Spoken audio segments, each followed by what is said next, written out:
Most unlikely of villains, smooths of brain and for pause. Does it talk? Does it know how? Does it boggle? Does it meow? In the lair of the cerebral bore, and will show him so much more. We'll leave your brains at the door.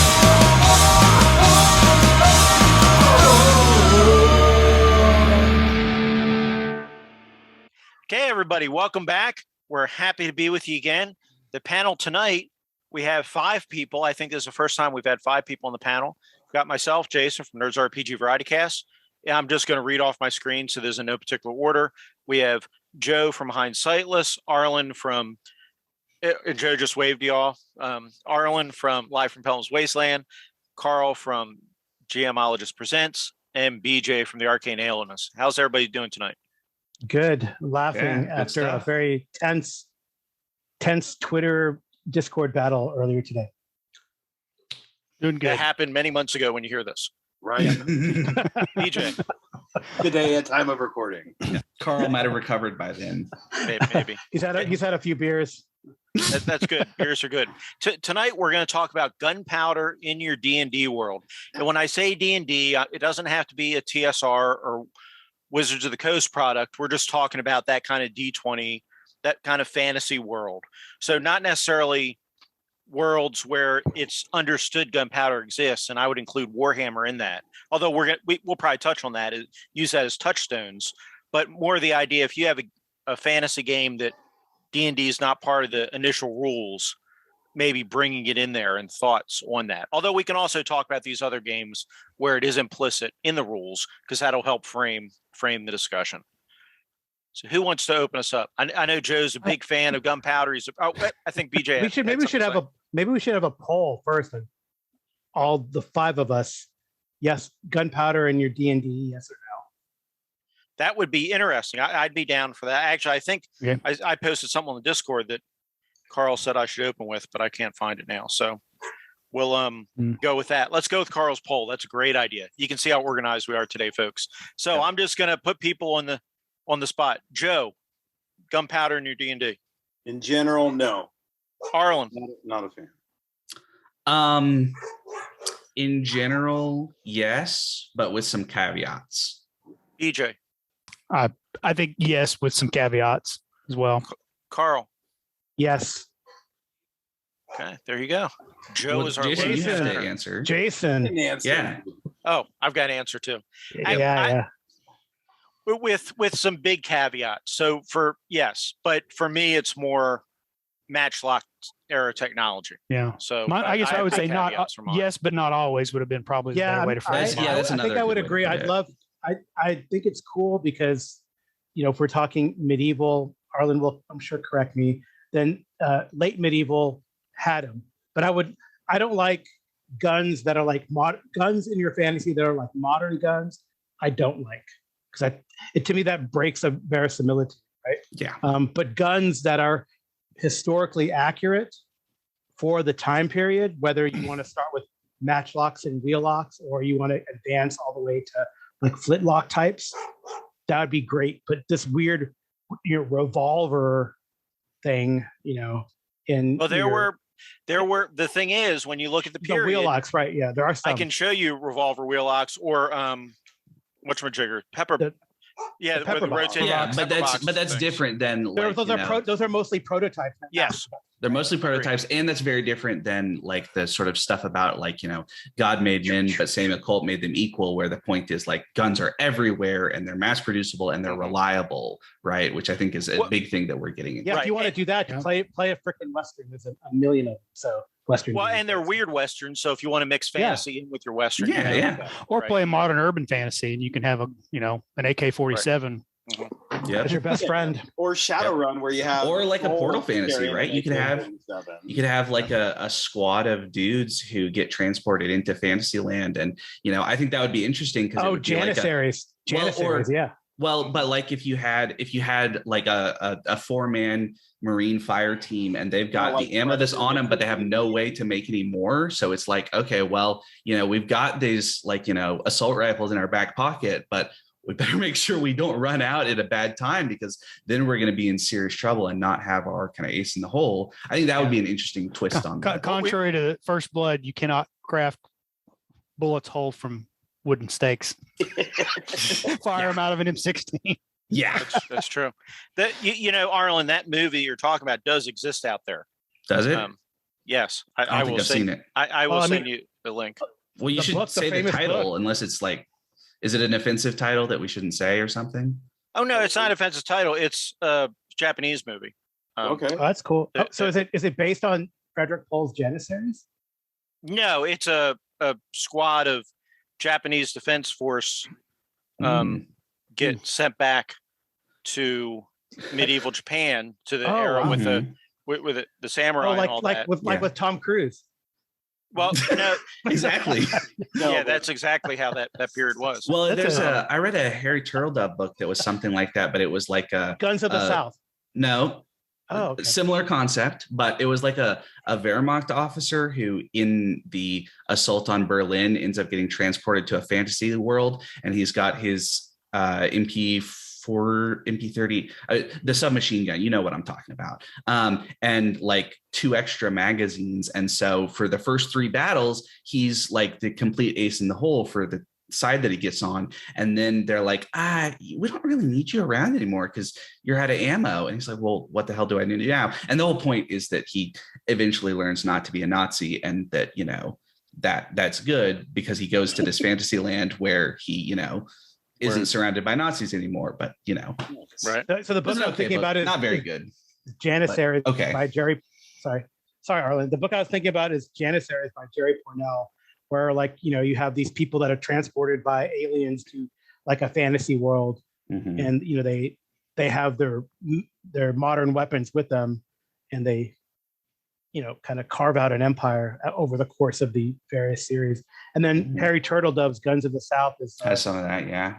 Oh, great. We're talking about this. Some white supremacists go back to the Civil War with AK-47s and attempt to cause havoc. But actually the hero in that is Robert E. Lee. Yeah, well, and Robert E. Lee ends up deciding that actually slavery is bad, and these guys who gave us AK-47s might not be the best people.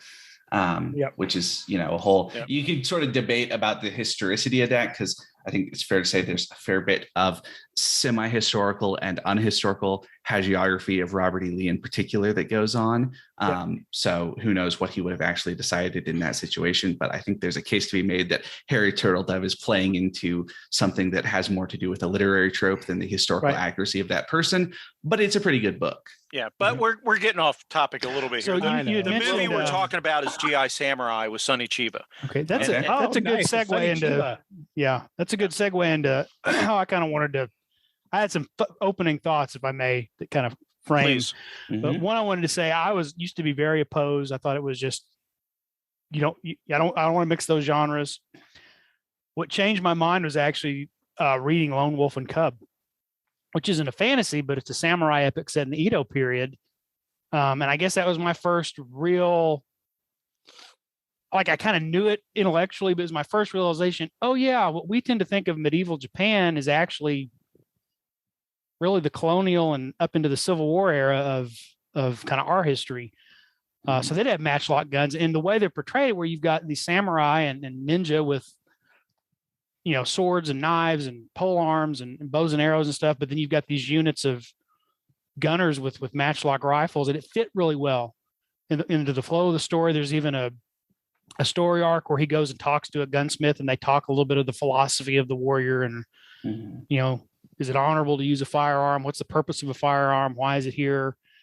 It's really a really cool comic book graphic novel thing. But that kind of got me several years ago thinking, I think I could tolerate certain types of firearms in my otherwise medieval fantasy, medieval style adventures. And of course, when you learn more about, you get kind of into the later medieval, early Renaissance with the pike and shot units, and you start to realize, okay, so not all fantasy has to be kind of this somewhere between King Arthur and Robin Hood.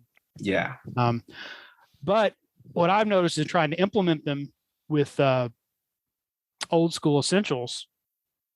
And and not quite hitting the mark is that I think there's some things that we want to consider, and you guys can critique this, disagree with me, whatever, but this may be a way to start the conversation. If you want to, the trick is to put firearms into your fantasy without turning it into a game about gunfights. If they're too powerful, they're every combat becomes a shootout. Mhm. If they're not powerful enough, they're boring and nobody uses them, and why were they there to begin with? So you have to strike that balance when you look at the damage output and the attacks per round or the rate of fire compared to reloading and then accuracy and things like. You have to consider all those things, because otherwise it just and it changes the nature, particularly if you're doing dungeon crawling, where the assumption of old school dungeon crawling is you're sneaking around, and if you're fighting, you're trying to keep your fights contained to one area and not make any excessive noise, and then you lock the door behind you and hope nobody finds the bodies. But you fire off a gun. Wow, Yeah. that's very Unless you're in just really cramped quarters, they're going to really muffle the sound. You kind of eliminated that kind of classic dungeon crawl. And so I think those are the things you have to consider when you want to putting it into D&D or a D&D like game is, how do I make these useful that people will be interested in them, but they don't take over the game? And then what are the implications for the way that players are going to problem solve now that this is a tool? And how do is that going to strike with the tone that I want to make? If I want a classic old school game, this is going to be an issue when we get into the dungeon, versus if we're playing more of a modern, kind of game. I think it fits in a little easier, but those are kind of my opening thoughts. Just that those are the balancing parameters we have to think about in looking at how it affects the game.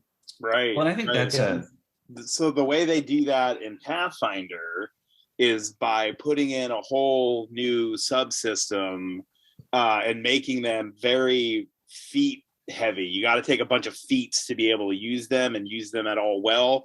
Plus, they're really expensive and very fiddly. So I've had a bunch of players over the course of running Pathfinder that are like, oh, cool, look at this gunslinger.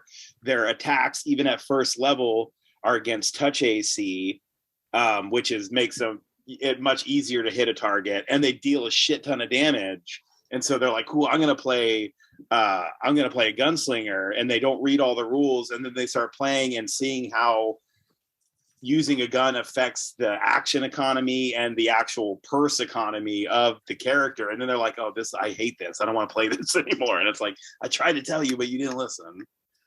That's how they do it in Pathfinder to balance it out, because they're very powerful, but you got to spend a ton of feats and money to use them. And so it's almost more of a hassle than it's worth. It makes it like more of like a gunslinger has to become a specialist, because there are other classes that can use them, but then you kind of takes away the way that Pathfinder 1 design is. Like it takes away from the abilities of your normal, like if you want to be like a holy gunner, like paladin shooting a gun, it takes away from some of your normal paladin abilities. Right. I like the way Pathfinder does it, and I don't mind it, because I like the fact that you're not going to be like shooting like constantly. I like the fact that you got to set up for your shot, and then you got to you can take feats to make it faster, but I think generally speaking you can't just keep shooting. There is some like in between where you got to shoot and then reload and then move, and then you have to have a brace of guns, which I feel is very in genre. So I did really like how Pathfinder did it. And you're right, it does put a hole in your pocket, but there's ways around that to mitigate. Each shot is basically a gold piece. A gold piece, right? Yeah. Yeah, and at first level, that gets spendy. But there also is a misfire chance with the gun, mm-hmm. So you can't just fire and fire and fire. You are eventually probably going to misfire. Mm-hmm. Which I think misfiring is a good way to kind of balance out the power, even in like older versions of the game, where you can have guns be a little bit more powerful because they do have this like misfire chance. So there's that risk reward factor, which I like. I think that's fun. Well, I think there are a couple of things that I'm thinking about with regard to this. The first thing is talking to go back to what BJ was talking about specifically kind of not just guns in like late medieval Western Europe, but in other places. So for instance, I think one of the things that you see historically is something that I think ties into sort of the nature of how D&D like games model adventuring and combat, which is to say that to me, guns in the era that D&D tends to model are sort of like pikes, where they're a powerful part of the world, but they're really not an adventurer tool in most circumstances. Because part of it is that for a gunnery force to be effective, generally because they reload so slowly, what you want is a lot of people in, you know, a close formation who all shoot at once and basically put like a wall of lead to stop like an enemy charge or something. Well, if you've only got like 6 adventurers in your party, maybe you have six players plus a hireling warrior for each. You could have at maximum 12 guns go off at once.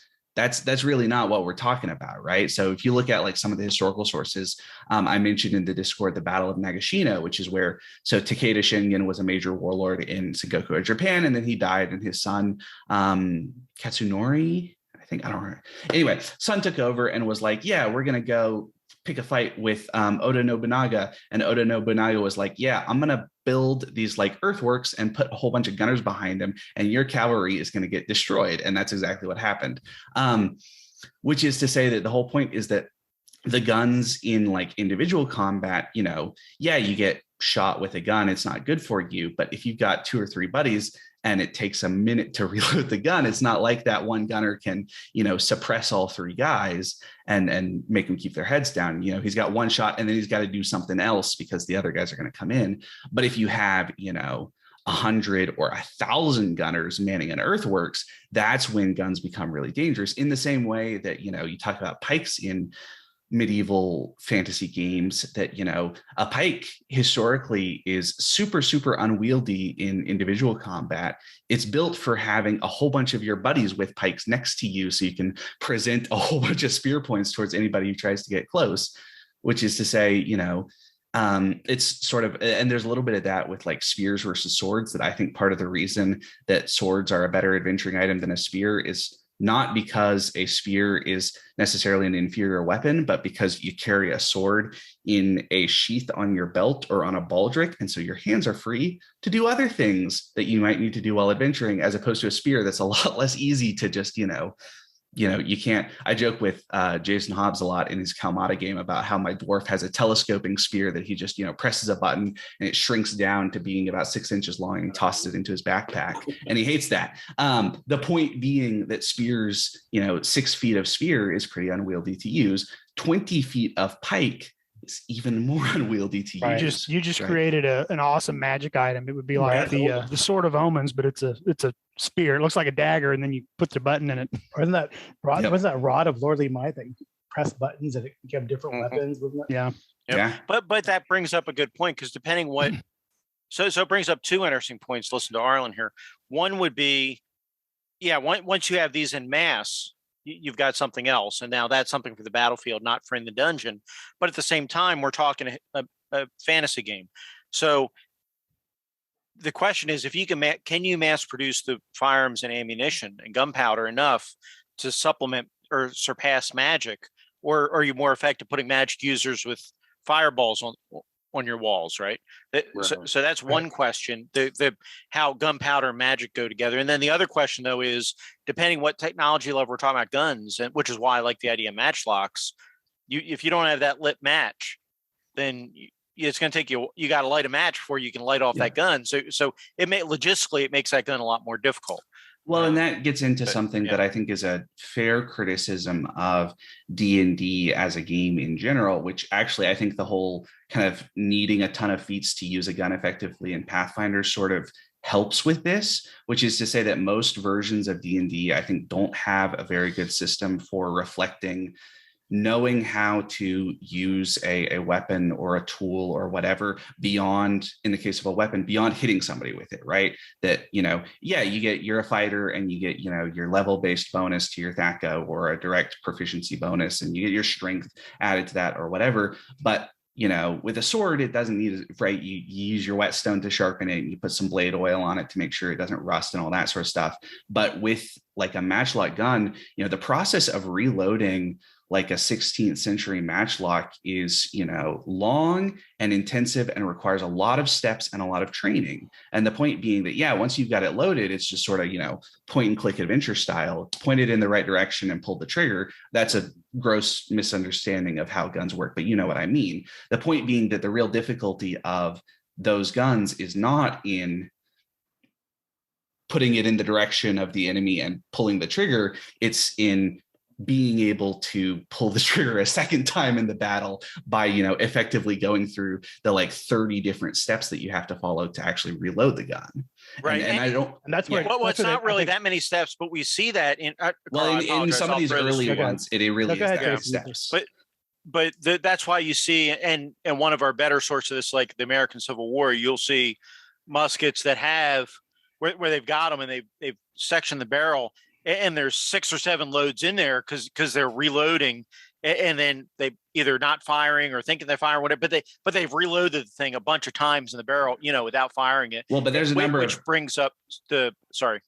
Well, and part of it also when you're talking about that is by the time of the Civil War, there are a number of pretty significant inventions that have gone into making the process a whole lot easier, right? Right. You can fire, Yeah, but the point being, though, even at the American Civil War, when you've got it where it's pretty simple, you see there's numerous examples of problems with this, right? And that really gets into the interesting point about, especially talking about more modern warfare, the advantage of having a weapon that can fire more quickly, not in all situations, because, long range shooting, having a bolt action versus having a semi-automatic is pretty similar because you're spending most of your time aiming. But when you're, trying to repel an assault on your building and you just need to put lead in the air, that semi-automatic is really useful. And I think that's something that you can kind of backport into some of this gaming stuff to say that, when you're in this fantasy situation and, you're trying to, your city is under siege and there's marauders about and you're trying to hold the building, the difference between, a gun that fires once a minute and a bow that you can shoot, 6 or 12 arrows in a minute, if you can shoot those arrows accurately, that's a big reason why. And that also gets into D&D doesn't model the fact that it takes years and years and years to get good at shooting a bow very well either. So right, but one thing we have seen historically, though, unfortunately, because it'd be cool if arrows did hold that huge advantage that they do in those ideas, but gunpowder we did find historically pretty quickly supplemented. I say pretty quickly. Initially, like in Europe, maybe it took a while to catch hold, but you look at places where the Europeans, they had effective units that used gunpowder, right? When they went to other places, those other civilizations they encountered, except maybe for like the Boxers in China, pretty quickly wanted to adopt those guns and pretty quickly adopted over those guns, and those bows and arrows proved not up to the task. So by that time period, I'll push back on that a little bit to say that I think there's some other important pieces of technology that are important there. Like you talk about conquistadors fighting like Aztecs. Yes, the conquistadors had guns, but steel armor, I think, was significantly more effective in giving conquistadors an advantage. Well, yeah, I was thinking colonial America. But also, that's another. Yeah. Well, I mean, that's much later guns, right? You're talking about guns in 1700 versus guns in 1500. Of course, the other thing is, the Battle of Little Bighorn. Some of the cavalrymen circled their horses and had cover because that's what they were trained to do. And so the Lakota just switched from their rifles back to bows and arrows and just shot volleys up into the air over the horses.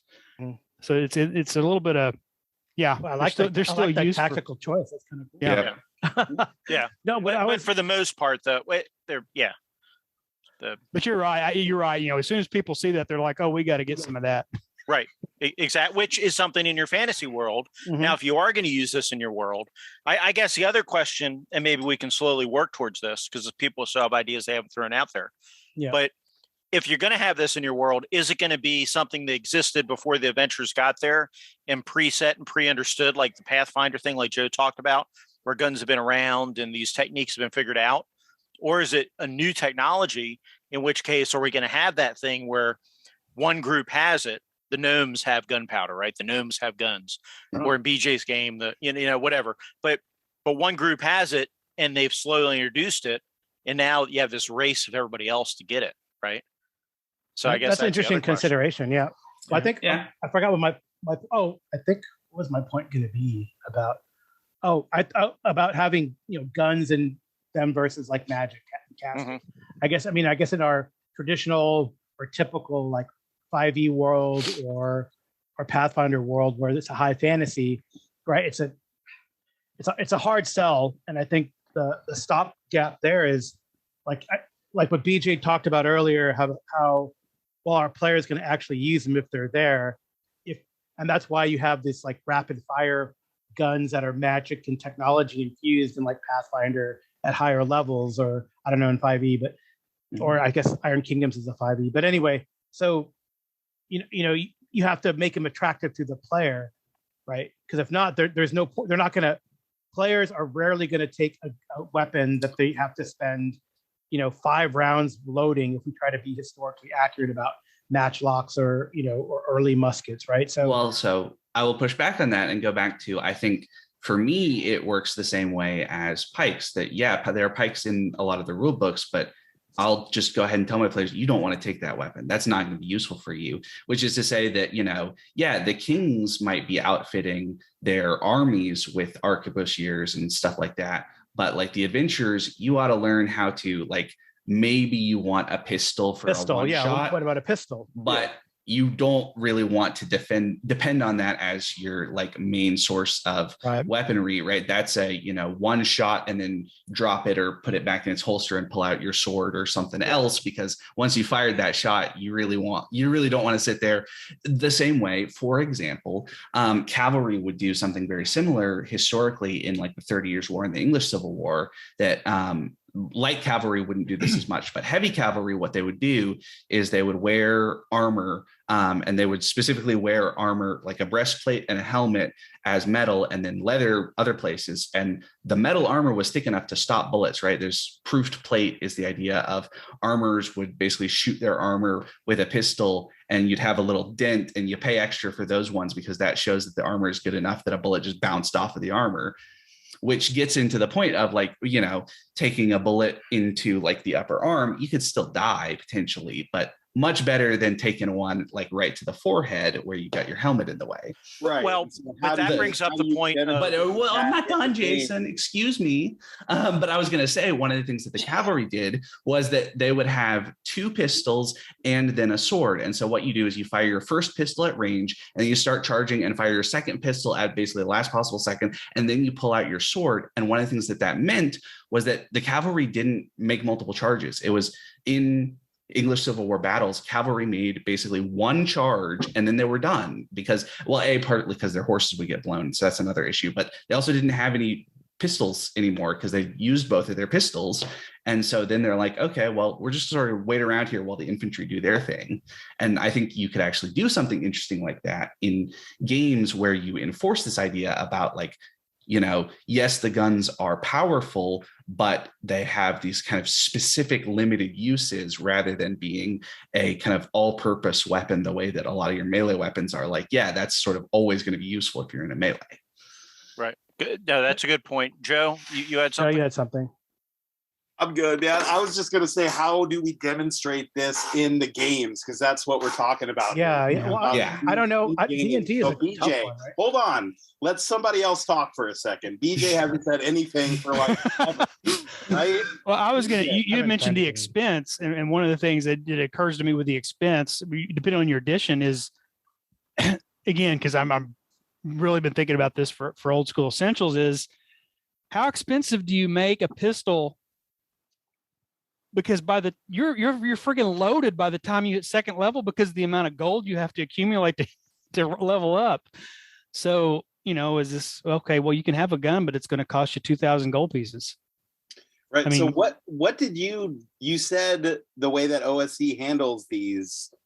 So Gavin Norman wrote some supplemental rules for old school essentials, and they're more like he gives you options whether you want to use matchlock, wheel lock, or flintlock. But he basically just treats them like they're a slow weapon. They have the same property as a crossbow where you have to reload them, which means you can only use them once every other round, which is pretty quick. I mean, that's 20 seconds or 10 seconds to reload. All right. But they don't do that much more damage. And so that's where some of my players started saying, well, why would we use these when, a pistol only does on the average 1 more point of damage than a bow? Yeah. The blunderbuss is kind of cool because you get an area effect. So they're still liking that. But even like the muskets that do like D10 in these rules, they're like, well, that's respect. I mean, that's high damage for BX, but I'm only getting to shoot them once every other round. And I could have charged with the pole arm and done that.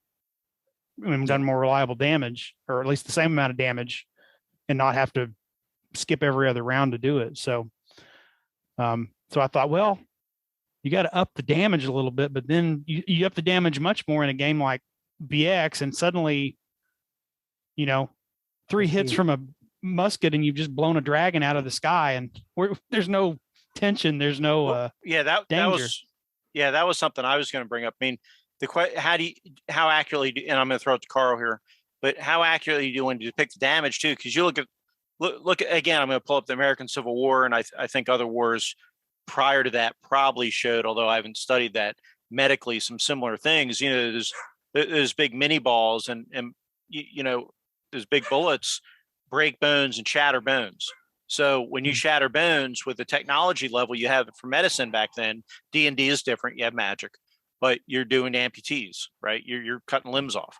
So, is that something you want to, that kind of damage? Is that something you want to do in the games? And do you do that by exploding damage dice, or, how do you do that? And at what point do you design a system for guns that is now, the rules for guns themselves is now more complicated, right? Requires more than the entire combat system itself. Exactly. So at that point, guns aren't worth putting in your game at all. Yeah. Right. Yeah. But Carl, go ahead. Well, we're all very excited about this topic, so that's cool. Getting a little rowdy. So I think, what I can talk to is to answer some of these questions. Really, I guess my point before was, if it's a low magic world, unlike our traditional 5e or Pathfinder worlds, then the guns might be better than training. If magic users are very rare or like killed on sight, then guns could be an advantage. Now, I think what would stop players is the reloading time. Just if you make it a pain in the ass to use it in combat, like Arlen has talked about, using it in a dungeon or an adventuring capacity, even a pistol is still going to take a while. Mm-hmm. But what I can allude to about the damage thing and what DJ talked about is through playing Warhammer Fantasy. And I think what Arlen was cool, because he's like, you totally described how we have one player who's like a duelist kind of swashbuckler type, and he's like Solomon Kane, sword and pistols, right? For one, he goes into battle with 2 pistols loaded, ready to go. So he'll fire them both, but then he's not gonna even try to reload them during combat. So exactly like you described is how tactically, because you have to make a skill check and get X number of levels of success to load your guns. You don't want to stop. If you're being charged by bad guys, you don't want to stop and start reloading your gun. And that's exactly like the tactics that I think is a good implementation. And then to speak to BJ's point in Warhammer, so they don't, the damage is moderate, but like what they do in Warhammer, and I don't know if they do this. I feel like there's somewhat do this in some of our fantasy games like Pathfinder and D&D, but they have special properties that the weapon has. So like a pistol has the armor penetration, it can crit better, and there's one other thing. Yeah, it has a better chance to crit is like the main one, because crits are pretty devastating in Warhammer. So I mean, those are 2 things that really help. Even though it has moderate damage, it has this ability in someone who's skilled in their hands to like blow your arm off if you get that. So actually, I've had 2 instances recently where someone's been shot in the head with a pistol. The person has rolled very high on the crit chart, killed the adversary. So and that's kind of cool. You want that, like, guy standing there, first shot, or something like that. Yeah, it's kind of neat. So I think that's fun for the narrative. Now, again, like I said, like in an extended battle, like I would say my players aren't gonna, which is neat. I think that means that the rules, I would say, are working? Maybe is that fair to say that they're working where you're going to have like a one without forcing it on the character. The character's making that tactical choice. I'm going to shoot, and I don't want to deal with it because it's bad. It's a bad tactical decision. I think that's kind of cool. So there are kind of there are a couple of ideas that I have, but there's sort of two main ideas that I have for guns in sort of your more OSR games, which I think is actually where in some ways they have, or more kind of realistic guns sort of have a meaningful place because you have less access to magic, right? Like if it's going to take 30 sessions of surviving random encounters to get your wizard to level 4 to get your fireball, like, yeah, having a gun instead of trying to get your wizard to 4th level might be a lot more reasonable thing. That's just money, right? Like you might not have that much money yet, but maybe later. The first thing I would do is I would make a distinction between civilizations or cultures, or however you want to say it, that have the kind of infrastructure to craft these weapons and therefore are familiar with them, and ones that aren't, which is to say that I think like, you have orcs and goblins and they live, out in the caves and they're just sort of raiding cultures. And you say, okay, well, they may have experienced gunfire, but they don't really understand like how guns work because nobody builds guns in orc society. And that as a result of that, what guns do is not in damage, but that they do morale checks. Because that's what I would do, is to say that when a gun goes off in combat with a group of enemies that is not familiar or not used to gunfire, that they take a morale check immediately. And even if that's only like once every 4 rounds, that's going to add up pretty quickly if you're playing in a game with, serious random encounters that are a threat, where it's like, okay, maybe there are 30 orcs attacking us, but we're going to fire off the musket and hope that the sound scares them off, at least for long enough for us to break contact with them, right?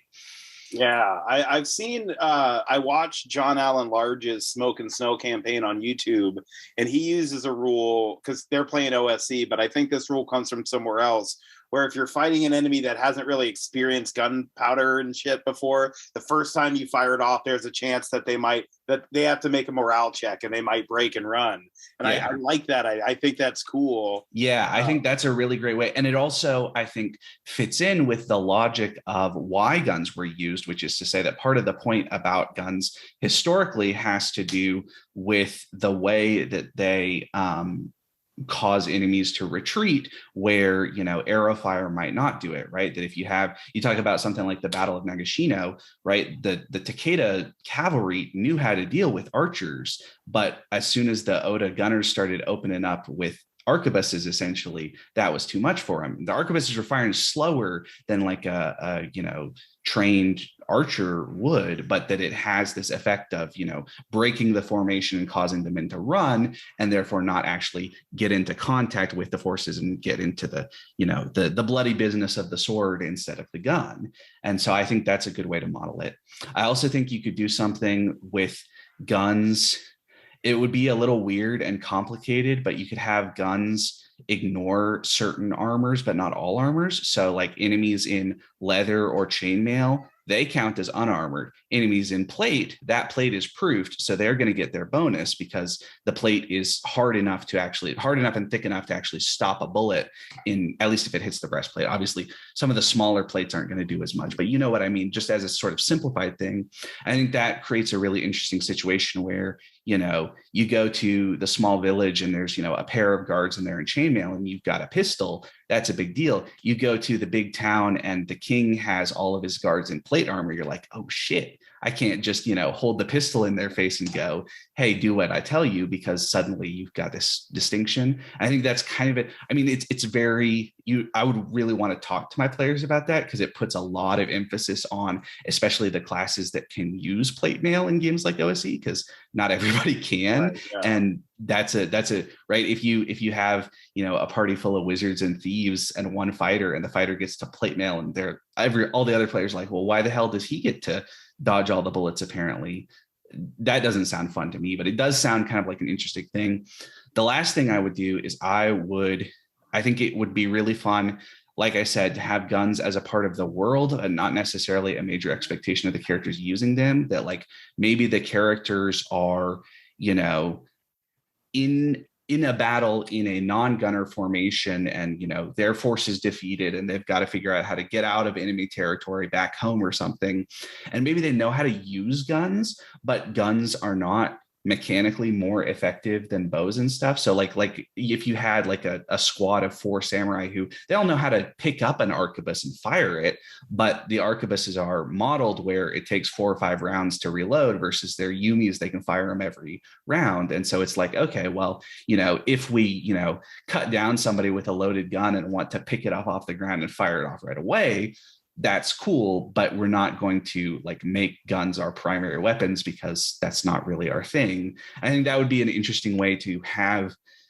the reflection of the reality of the way that gunpowder influences the world, while also reflecting this kind of weird and largely ahistorical idea of adventuring parties that, there weren't adventuring parties in the real medieval world anywhere, really. There are kind of a couple of things that are sort of a little bit similar, but not really, which is to say that like there's a reason that some of the kind of adventuring tropes become a big deal, because they make sense in a game where adventuring parties exist, but wouldn't at all make sense in a real world situation where like kings know better than to let powerful fighters just wander around their kingdom solving problems, because those powerful fighters have access to violence that the kings like to have in their court, and not let just randos walk around with magic swords and shit like that.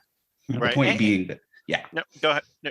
Well, the point being that I think you could do some interesting stuff with guns in the world, the same way you could have pike formations in the world, but also say like, as a group of adventurers that is 4 players, don't buy pikes because they're really not what you want to have when you get into close combat, right?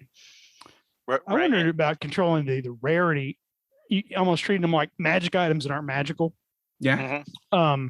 So that because of the expense, because there's just that not many out there available, they're kind of prized possessions, and no one is just going to sell you a gun because they're rare. Or something kind of like the way that guns work actually in at least the newest version of Twilight 2000, where they degrade over time, which I think would be an interesting way to reflect the idea that, part of the point about gunpowder, right? Gunpowder leaves pretty serious residue, and you've got to, if you want your matchlock to work, you got to do those steps to make sure that all the parts are oiled correctly and that it's actually going to work. And so if you had, yes, maybe matchlocks are not necessarily that hard to find, but that they degrade fairly quickly. And so it's a, you sort of like the idea of the way that in like a spy movie, you might have a character who is assembling their sniper rifle for a single shot, right? The adventurer uses their sword and board as they get to the situation, and then preparing for the big fight, they pull out their matchlock and assemble it and make sure it's ready and put it on its stand for the one big shot that is going to like have exploding damage dice or something, because it's a gun, but they're not expecting to use it all the time. The other thing is to limit the gunpowder, right? Yeah. That's what I was going to say is what if you've got, gunpowder is kind of like a guild protected good where, only certain people, I mean, even if everybody and their brother knows how to make gunpowder, only members in good standing of the gunsmiths guild are allowed to make and sell gunpowder. That's right. You control tax and they get regulated, and if you start just handing out gunpowder to adventurers, you're going to get a call from the guild saying, "What are you doing?" And there's some historical for stuff kind of like that, right? So not with guns, but like the Catholic Church tried to make it a sin to use a crossbow in battle because a crossbow could punch through armor at the time. Now that didn't work because of course all the kings sort of said, we're going to get crossbows for our troops anyway because they're useful. But when you talk about like post Sengoku period Japan, after Japan is reunited under the Tokugawa shogun, they're actually able to basically control access to guns because there aren't really very many incentives to getting guns anymore, because you're not, trying to one up your neighbor nearly as much, because the shogun will just bring his army and come destroy you if you do that. And so they're able to actually, there are a lot of guns in Japan in like 1500, but there are very few guns in Japan in like 1700, which is kind of an interesting thing. Yeah, it's interesting. Yeah, I think a cool anecdote that I read recently in preparation for this was that, so like you said, there's guilds that can restrict gunpowder and the creation of gunpowder. So the Spanish during Hernan Cortez's conquest, he could not get more gunpowder because it was controlled by the Spanish crown. So he actually had some of his soldiers volunteer to go AWOL so they could collect the materials for the gunpowder to make it. Because you're right, people knew how to make it. Right, the formula wasn't that much of a secret, but it was definitely, that's a great idea to have it controlled by some powerful group, and that could be a whole campaign in of itself. Well, and then a gun becomes a valuable, like, this is a really valuable. Yeah, I managed to I served with the King's Army before I became an adventurer, and for distinguished some of my distinguished valor, that they allowed me to keep the arquebus that I was as part of the gunners unit. And I know a gunsmith that'll fix this for me if it breaks. I know how to maintain it, and I'm not just going to whip it out every. Yeah, I can't. I got to. Gunpowder's expensive. I got to kind of judge when I'm going to use it. And I'm not going to use that in every fight we get into. But a giant comes running around the corner, I'm going to pull out my arquebus and shoot it. Because now it's that warrants the expense and the Well, and I think that would be a great campaign to have those, morale rules for, because that would make that adventure like, maybe they don't contribute that much to most fights because, maybe they're, hanging back and, like holding up a shield to cover somebody else. Or, I mean, they could hypothetically also have a sword and fight too, but presumably you wouldn't give them as much of a bonus with a sword as you give to a fighter that specialized in the sword. But if you had this character who guns are really sort of a special thing, and they have a gun and it only gets brought out for special fights. And then you do your, morale rules for gunfire and you say, okay, well, this is a character a little bit like a wizard with a fireball who, maybe they only have one fireball per day, but in the fight where you need a fireball, everybody is going to be like, hell yeah, wizard. Thanks for casting the fireball and killing 30 orcs because we were in trouble type thing, right? That brings up the question. Shock and awe, which kind of BJ alluded to earlier. The beginning with the idea of everybody in the dungeon knows you've set off a gun now, right? Yeah. So it's going to generate wandering monster checks, thieves, sneak rolls are going to be ruined, things like that. But it also brings up the question, if we're only bringing it out occasionally, I'm going to throw this to Joe in a second. I know he has something to say, but if we only bring it out occasionally, you get one shot every couple fights. Do you want to do something with the damage as opposed to it's 1d10? Do you want to make sure that you're not just getting 1 point of damage with that gun because you had a bad die roll? Where, if you bring out that fireball, you're doing, it's what, 5d6 or whatever, you're rolling a bunch of dice for a fireball. So even the minimum damage for fireball is going to be pretty awesome, right? Yeah. You want to make sure that if you make the gun so it's only fired once in a while, not every fight, do you want to adjust the damage so it's impressive? That one shot is impressive as opposed to, wow, I did this thing and I got 1 point of damage. You know what I mean? But I don't want to keep Joe from talking because I think I cut him off.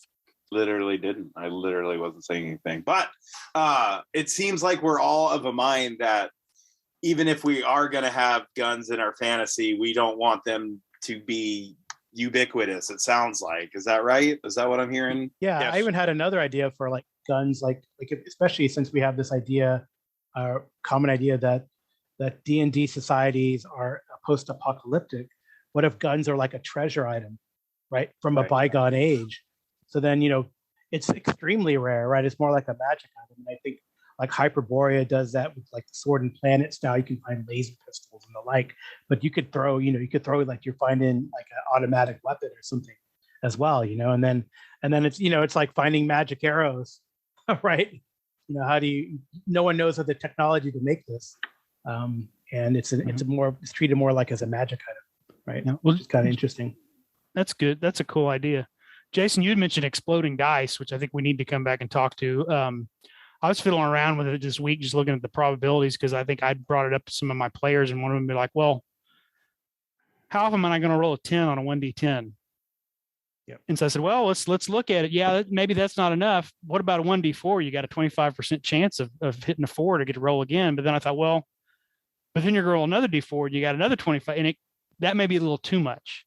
So I don't know if a D6 or D8 is kind of the sweet spot on that, but I think exploding dice is kind of a good idea because particularly if you're going to say a pistol does 2d4 damage, well, you're going to get away with more than just You're going to get a minimum of 2. You're going to have a bell curve that gravitates towards the average damage more than just 1 die.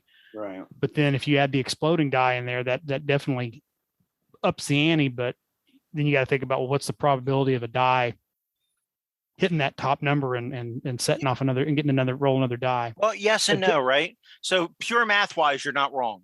But I think one thing that Savage Worlds has taught us is that sometimes when you read it and the math looks wonky, it's okay to throw the math out. Because Savage Worlds, people start with skills of D4 a lot of times, right? And D4s explode. But does that keep anybody from wanting to upgrade their skills to a D6 and they want to say a D4? And some of us have played a lot of Savage Worlds, and I haven't seen that. In Savage Worlds, the big point is that the biggest upgrade is the first one, moving from your D4 -2 to your D4, right? Because your wild die also doesn't take the penalty anymore. So once you upgrade from your D4 -2 to a D4, you're also upgrading your wild die from a D6 -2 to a D6, which is that's the bigger increase in a lot of ways. Right. But explodes come up more often than we think, probably. They do. And you can end up, and I think that's a big thing that we've talked about, at least on other podcasts and maybe on this one, the idea that Savage Worlds to me is really built around the idea of when those explodes pop off and everybody's around the table is super excited because something crazy happened that the odds of it happening were really low, like having a D10 explode twice and getting, like 26 on a result. Odds of that are pretty low, but when it happens, it's a great feeling around the table of like, holy shit, your character just, blew the brains out of the big monster with one shot, that sort of thing. Right, which perfectly models what we want to do with guns, right? Yeah, so maybe the thought of that happening could be an incentive for a player character to get a gun, because like, oh man, I know it's only a 10% chance, but when it happens, it's going to be hella cool, right? I mean, I don't know. Yeah, so maybe guns need to be exactly. I mean, I can't remember, Joe. Do guns have an extended crit range or just a higher multiplier? I think in Pathfinder they generally have. I think like the pistol crits on 1920, but the rifle crits on just 20, but does ×3 damage. But I was thinking about it when Arlen was talking. Pathfinder does guns completely opposite of how it actually works. In Pathfinder, guns ignore your armor and they only care about your dex, as if you're like dodging them instead of armor absorb. And when you were talking about that, Arlen, I was just thinking about, I was like, that's totally ass backwards the way. Well, and that's because you can't. The funny thing is that I actually think that the traditional D&D armor class system actually works kind of really well for gun combat, with guns where the armor, if it gets hit, is strong enough to deflect the bullet, but if it doesn't get hit, you're in serious trouble, which is to say that it's just, if you don't have any dex modifiers, it's basically just how well armored are you, and that's your protection. Whereas in like melee combat where you're doing sword back and forth, I mean, I've talked about this a lot of times, so it's going to sound like a broken record, but it's really dumb that high level fighters apparently don't learn how to parry strikes with their swords and only learn how to hit people more effectively with their swords. Yeah, like in most games, you can't dodge a bullet. Right? Yeah, I mean, right. Well, and realistically, game, right? Well, and that gets into you can take cover. You can take. Well, and that's part of what I really like to go back to Savage Worlds, is the way that in Savage Worlds, a melee strike has a variable target number based on the skill of the person you're fighting and their ability to like parry and block and stuff. But a ranged attack has a flat difficulty based on the situation. So if you're shooting at somebody who is like sprinting from cover to cover, it's a lot more difficult than if you're shooting at somebody who's like just, standing out in the open for the high noon standoff type thing. And I really like that, partly because it really distinguishes between the two types of combat, because you end up with ranged combat, even though you're doing sort of the same thing, to me feels fairly different than melee combat in Savage Worlds, because there are, okay, so the weak enemies that don't have very good fight ratings, getting close with those guys, but the big powerful enemy that has, a D12 sword die, well, step away and use your ranged attack on him, because he's just as easy to hit at range as normal. But yeah, that's a whole nother thing. Definitely. So there are a lot of considerations here. And I think the idea of doing maybe if we are doing exploded dice, maybe doing them as D4s. Your pistol does 2D4, musket does 3D4. Is an interesting way to do it, because if you're only shooting once per combat, it gives you that chance to do that big hit. But Mm-hmm. But then how do the players feel though when it gets turned on them and they've got that's 9 always hit the points? question. And Yeah. the boss, problem. the Like boss I tell has my a guy with an players, arc. you start throwing grenades, I'm going to throw grenades back. You know? Exactly. Well, grenade. We haven't even touched on that. We haven't even touched on grenades. Oh yeah, explosive. Because also I did not realize because of playing, in Call of Duty, when you toss a grenade, it's just sort of a little puff.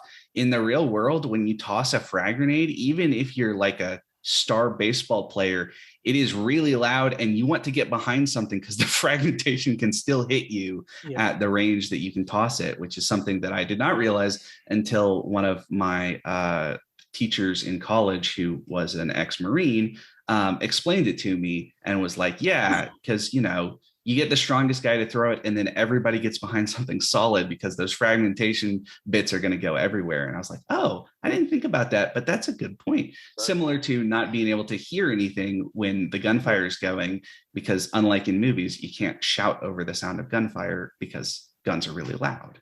Right. So those are good points, but so yeah, so that's the other thing players are definitely going to do is you're going to make your grenades or, whatever. They're going to make those kind of thrown missile weapons with grenades, or they're going to use gunpowder to blow doors, or they're going to use, your players are super resourceful. So if you introduce gunpowder, it's not just going to be used as a propellant and ammunition. They're going to find all other kinds of stuff to do with it as well. So as a DM, you need to be ready for that.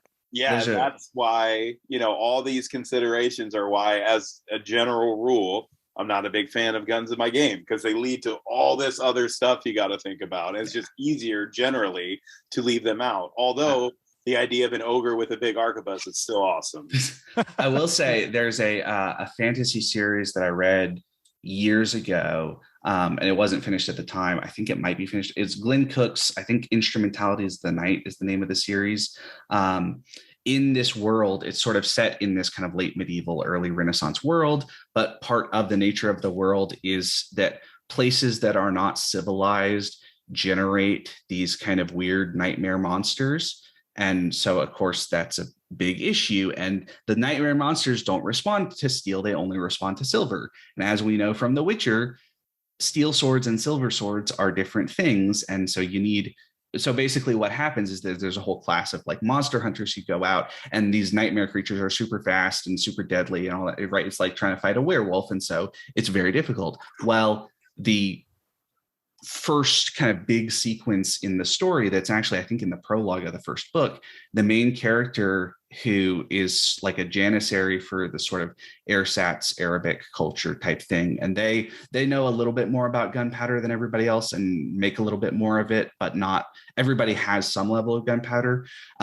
He is with his troops and they have a cannon and they get in trouble and this monster is coming for them, and he goes, okay, here's what we'll do, and he chops up a bunch of silver coins and tosses them into the front of the cannon as basically grape shot, and is able to blast this monster back to Kingdom Come. And it totally transforms the nature of the world because everybody realizes, oh, we could use silver bullets to kill these monsters, and they can't dodge silver bullets the way they can dodge silver swords. And it's a really cool, I think you could do something really interesting with that and have that be like, the transformational moment of the campaign is like, guns used against monsters rather than just guns used for the sort of things that people use guns for historically. That could be really cool. Well, and that brings up another point. Yeah. Not just that, but I'll throw this out and then throw it to you, Carl. Sorry, I'm old. I forget things. But BJ, what does OSC say about guns and creatures that are only hit by magic items? Are guns magic items? It doesn't say specifically. Yeah. So I would say by omission, it means that since all you're given is mundane guns, that basically it doesn't count as a magical attack. I did a house rule in mine. I don't know if you listened to my last summary where because goblinoids are fey, they can only be killed by iron and steel. Mm-hmm. And I've kept careful track, and I can't believe we've made it this far with guns in the campaign where they have never actually they've always finished them off with melee weapons or with an arrow. And finally, last time we had a situation where one of them shot a bugbear and did enough that should have killed it. And so, but the next round, the bugbear stood up and was like, and they realized, oh crap, that was a lead That was a lead ball, wasn't lead it? versus iron. Yeah, Yeah. and that's Yeah, definitely funny. something I would bring into my game. I would have Fun. guns not affect magic.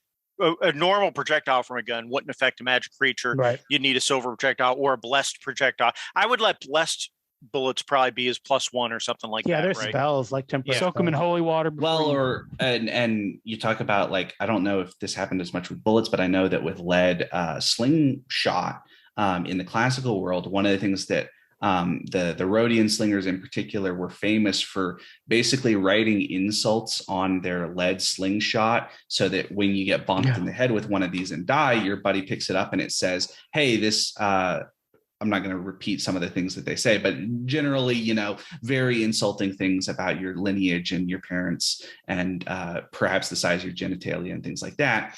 You could probably do something like that with bullets too, right? To Like write inscribe some magic, sort of script of magic on a lead bullet, especially one that's large enough to be used in one of these, historical arquebuses. And that might be a really cool thing too. For sure. Well, and that could be something to add to the magic user. Maybe that's something your magic user could learn to do, but it's going to take time to do. So it would take away.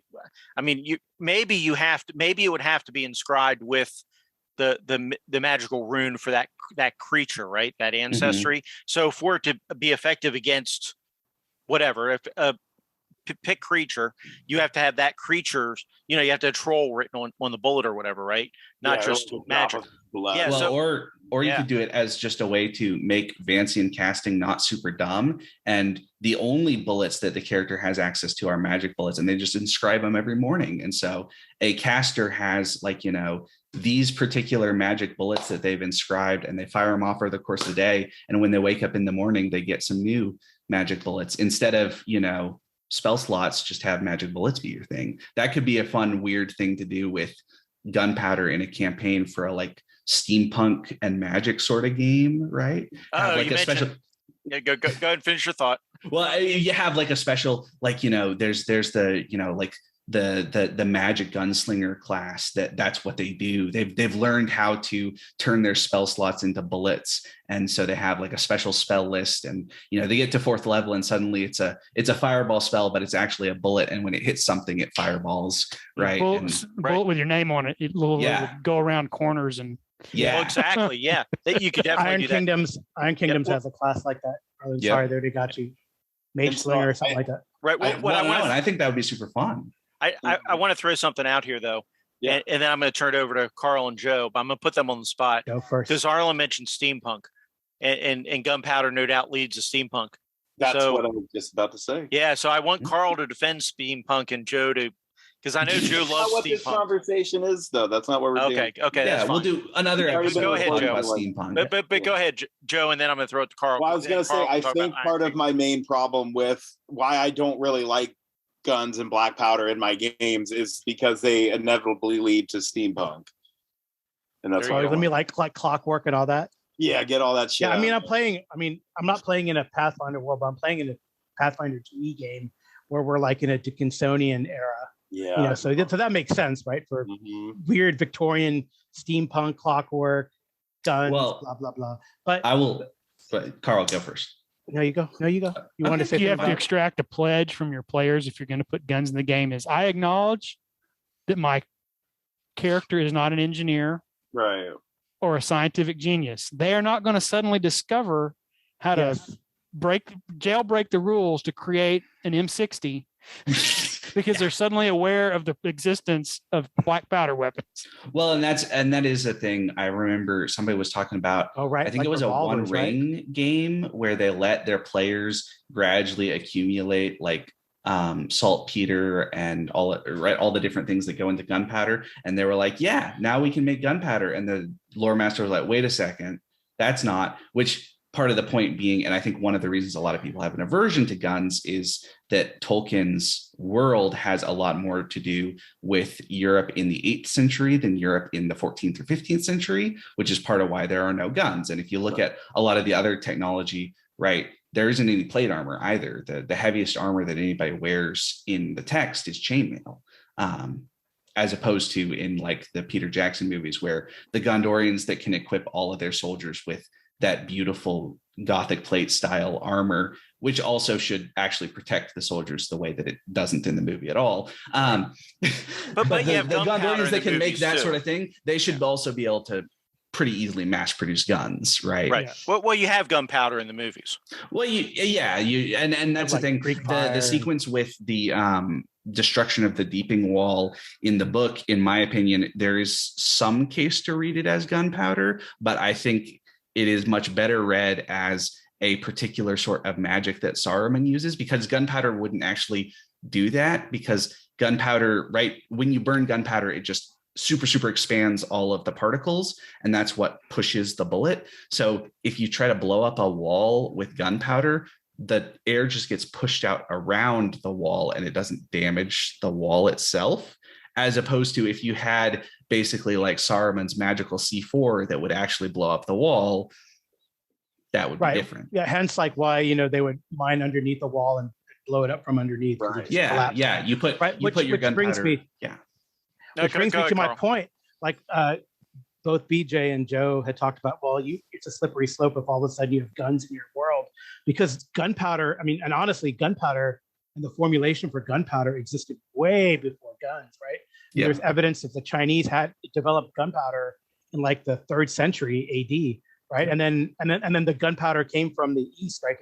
You have bombs and rockets and then cannon that the Ottomans used. So, explosives came way before guns. So, if you're going to have guns in your game, then the players are going to say, well, yeah, but if they're like Arlen, who's extremely well knowledge in history, is going to go, yeah, but I can make grenades because gunpowder has been around if you have guns for eons, So, so you have to really have, you have to really consider that. I think that's a pretty cool, think about and talk about it with your players at the beginning of the game. Well, but that also gets into the idea of gunpowder as a tool rather than just a weapon, that you could have. Maybe the world doesn't understand how to like put gunpowder at the end of a blocked tube so that it pushes a bullet out, but they do understand how to put some of this stuff into like a packet that burns really, really quickly and really violently. And so maybe you don't have like guns, but you do have those like the firecracker things, that it's like a strand with a whole bunch of firecrackers that pop over and over and over again. And so, you don't necessarily have a tool to blast an enemy, but, you run into a room with, 20 goblins in it. And you're like, oh shit, I'm going to grab my firecrackers and use my cantrip to light the end on fire, because apparently you can do that in this version of the game. I don't know. And then just toss it in there and close the door and freak them the fuck out. And even if you don't actually have a gun to shoot them, you could still use the gunpowder as a tool to solve problems, right? Yeah. Yep. Like alchemist fire. Yeah. Right. Yeah, exactly. Well, that's right. Alchemists in fantasy games, right? If they're alchemists and they know anything, they should probably be able to make gunpowder. See, right? Templeton should be like your Templeton character, Joe, should now start making gunpowder. I know, he should. And sell in the black market. You become rich. There's guns. I could do it. It's Pathfinder. There's also.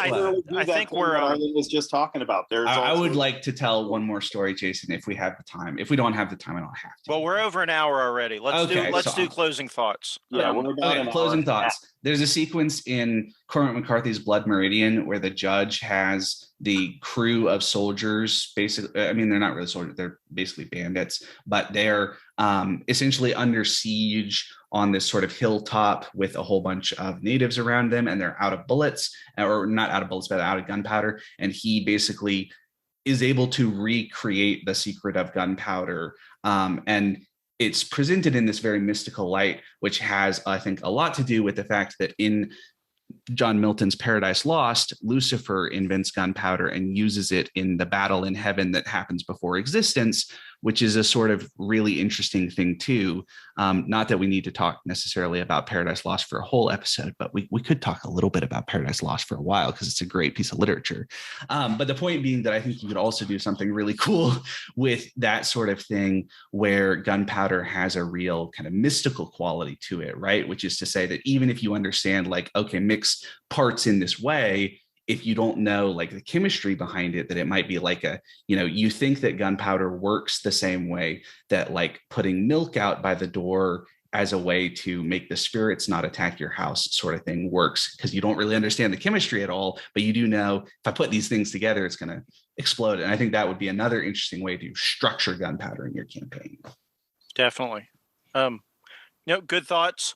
I don't know if we want this to be a literary podcast, but we probably will have a literary episode though, because we've talked about doing pre-20th century literary influences to fantasy. So yeah, we'll like probably Paradise come to that. Lost. Yeah, exactly. Like Paradise the Fairy Lost. Queen. So that'll be a good time to do that. Yeah, definitely. Chrétien de Troyes, Thomas Mallory, Homer, Virgil, Horace, Ovid.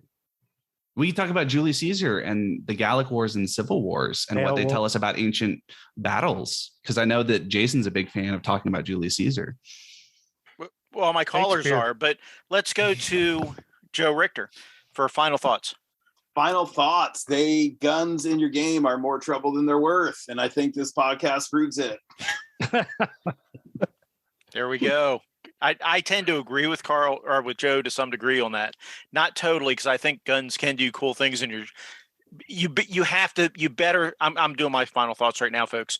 You have to think guns and gunpowder out before you introduce in your campaign, because your players are going to find ways to do things you never thought of. So if you're not ready for that, you have to think it out. If you introduce it, you better be ready. So you need to game plan a lot of the stuff in your head. That's my final thought. Carl. Yeah, I think my final thought is, in the beginning I said blanket yes, but now after hearing this discussion, maybe with caveats, I think I agree with Jason. You really have to, players are tricksy, and they always try to put one over you. That's what they do. That's part of the game, right? So you really have to know as a GM how the rules work, and then what you're going to put in place in like a session 0 type format to control the narrative and how you want guns and gunpowder, explosives, etc., to be implemented in your campaign world and in your campaign. Because I agree, they can be a lot of trouble, but players, that's part of their enjoyment is to be creative and do crazy things, and but I would say yes now with caveats. And BJ, final thoughts. I think yes with caveats. I think I've got a lot of thinking to do, because I got one campaign where the genie's out of the bottle and I got to figure out how to scale it as they continue to level up. I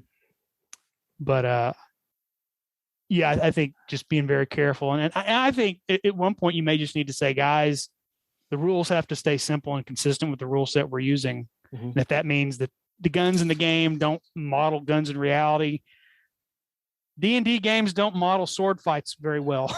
Right. If you really want to start debating, I think our familiarity with guns in the modern era makes us think we're more experts in guns than we are. And we really are. A lot of us who've ever been around guns do know more about that than we legitimately do about sword fighting and armoring up and jousting and things like that. So, but yeah, I think I'm a little more cautious now, but I kind of let the cat out of the bag in one campaign. I'm kind of curious though, since 3 of the 4 of you are going to be playing in a game where we've talked about this. You think we ought to scrap it and just go?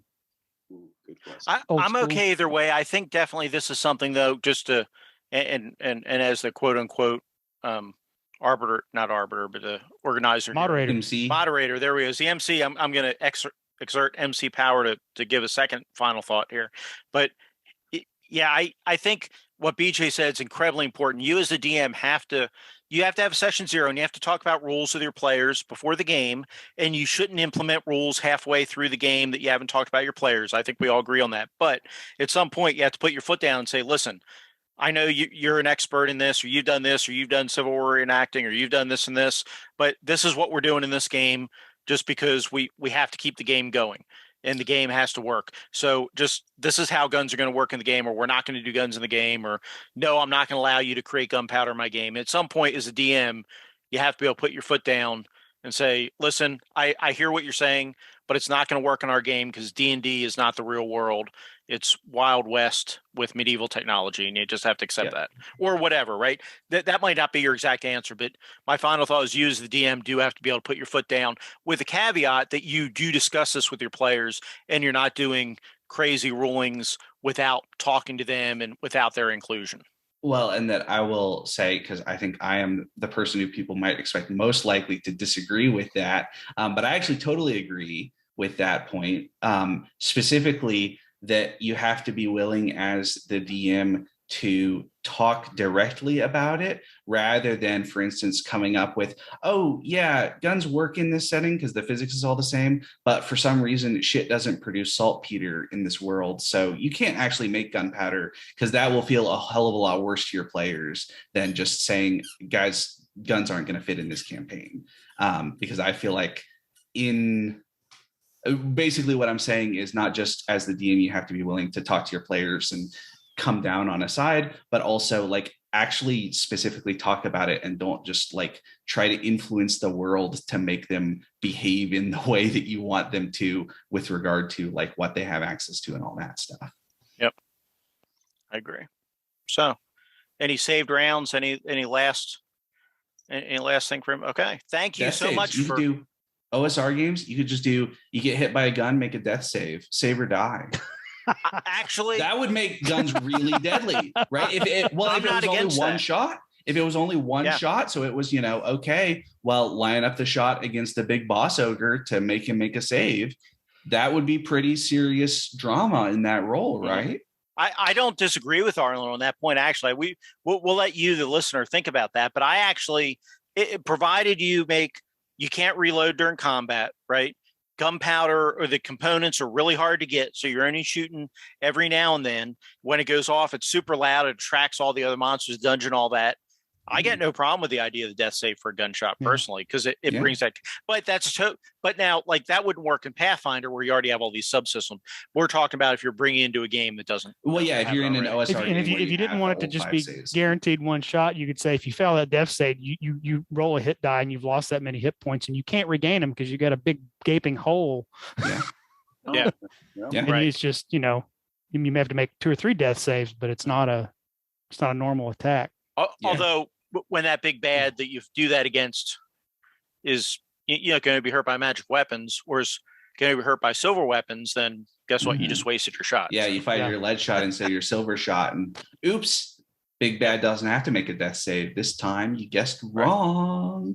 Exactly. And all the other monsters in the dungeon are about to come swarm you because you just made a shitload of noise, right? Yeah. That would be kind of fun too. It could be. So we're gonna cut it off here, folks. We will be back with another episode talking about fun stuff. I don't know what we're going to talk about next time, but we'll figure it out before the next episode, hopefully. So let everybody say goodbye, and then we'll get out of here. Bye. Bye. See ya. Bye. A Nerd Central broadcast, Cerebral podcast. Let's savor all the flavors from the Simon Strong.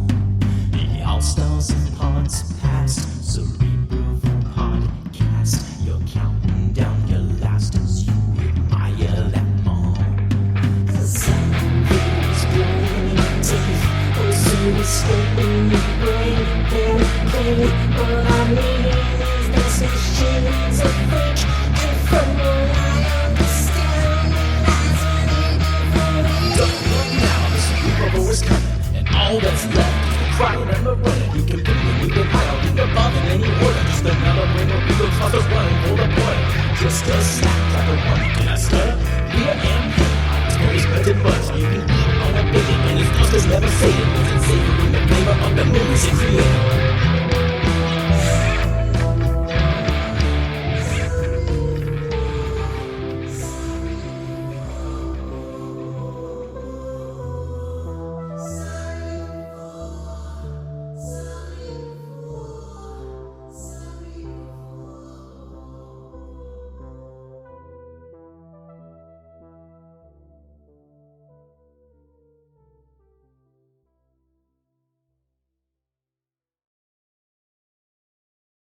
Oh yeah. She got thrown in the dumpster. I thought you were gonna say she got screwed in the boys in more ways than one. Yeah. Well, no, I thought that was an okay end for a character in the boys. Although in the second season you get to you guys see her just back. spoiling everything, huh? Joe, you have not seen The Boys? No, I haven't seen The Boys, dude. I don't want. It is the best. You haven't missed that It much. is one of the best deconstruction takedowns of the superhero. Well, it is pretty good. I enjoyed Just watch The Watchmen again. more than The Boys, to be honest, but I also do really too. like cartoons. So Well, watch like Invincible Watchmen better, and then actually. watch is it HBO? Watch Watchmen and then the TV show Watchmen. yeah. The TV That's show good. is based on the comic, not the movie. Right. But even if you haven't read the comic, you'll pick it up. Yeah, it's the only fairly difference is close. the ending There's- of the two. Yeah, I like that movie. The whole Dr. People Manhattan hate on bit that is movie. different. I like but- that movie. It's a good movie. It's one of his better movies. Yep. Watchmen. Yeah. I think Watchmen people hate on it a bunch. I think it's fun. It came I out think too the thing early. is, so I think there are every time I two- see Hallelujah, I don't think it's Shrek anymore. I think there are two big things that went wrong with Watchmen, and they're not really the fault of Zack Snyder. But Watchmen is not really a superhero action story. It's basically a noir story that happens to have superheroes in it, that is about the characters and their sort of struggle to stay, pure in an impure world type thing, which is what noir is about, right? And that people, I think, went in thinking, oh, it's Zack Snyder who did 300. We're going to see a movie that is, all about badass superheroes punching people, and then they're like, what the hell is this? Silk Spectre is talking to her mother about horrible things that were done to her. That's not what I wanted to watch.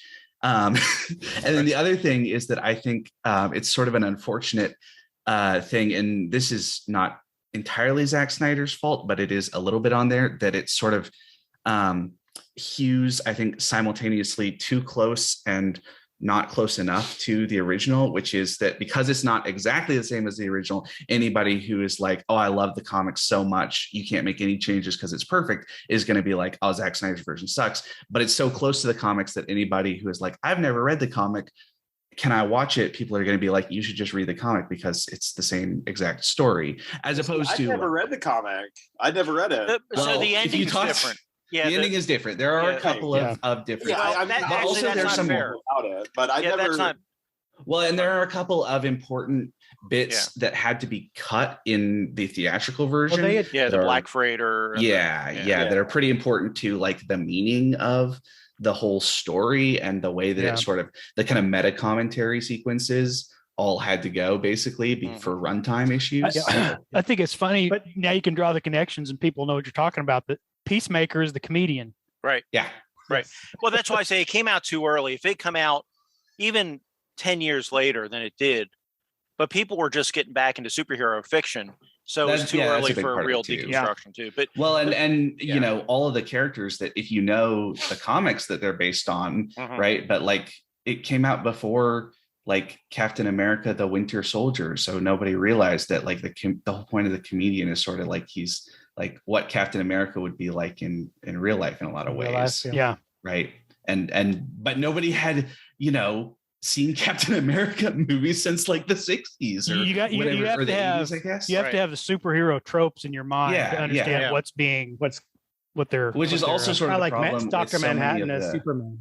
Yeah. Well, and it's also sort of the part of the problem with a lot of the like reinterpretations of classic myths and things is that they're all about like commenting on the original myths, but there aren't like, you know, 12 different Arthurian mythology movies coming out in a year. So it's, hey, let's do this interesting twist on something that nobody except a small group of people actually know about, right? Like that, and that's sort of an issue in like The Green Knight is that there's a lot of commentary on the nature of like mythology and storytelling and this kind of idea about heroism, but there aren't, you know, a whole bunch of other things that are going to keep all of the sort of normal versions of that in the popular consciousness to allow for the sort of deconstructionist take on it.